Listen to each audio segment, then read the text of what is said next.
Welcome back everyone to another exciting episode of Hubert's Devlog. Today, we're diving into the world of game mechanics as we bring collisions and combat elements to life for our fearless protagonist, Hubert. So far, Hubert's been breezing through enemies without even breaking a sweat. 1, because we haven't programmed sweat animations, and 2, because we currently just have enemies delete on collision.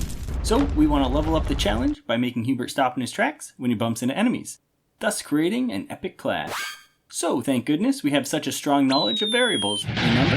Remember Devlog 2? And we're going to leverage that knowledge to implement combat mechanics for Hubert and our enemies, starting with a crucial variable called combat. Combat will be the beginning of a very simple or basic version of a finite state machine, where essentially, if we're in combat, we'll be looking to do something different than if we're not in combat. And at this point in the game, we'll want it to be if we are in combat, we are looking to attack something, and if we're not in combat, we are looking to move forward. To implement this, the first thing I want to do is set up a condition that triggers our combat. One to trigger into combat, and one to trigger out. Triggering combat is super easy.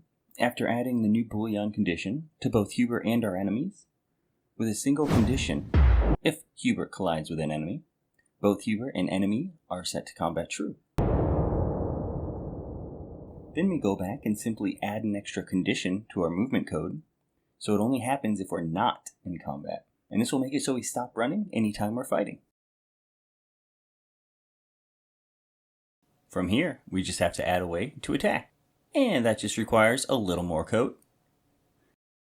Giving Hubert a new attack animation. Creating an object for the attack. Adding a text object for our floating damage. And a variable for Hubert to hold how much damage he should do. Now, if we give our enemies a dead variable and a health variable, we can change the code to subtract the damage dealt from the health of the enemy. And once that health is equal to or less than 0, we can set that dead variable to true. And this is the point where we can set Hubert to combat false and allow him to start moving again. For maximum awesome, the coding portions of this video are a bit snappier. Grab the full code on my Patreon page. Don't worry, the code is free and will always remain so. As always, thank you for joining on Hubert's Combat Journey. If you enjoyed this, show some love with a little thumbs up. And if you hated this and you're still watching, well, that's just awesome.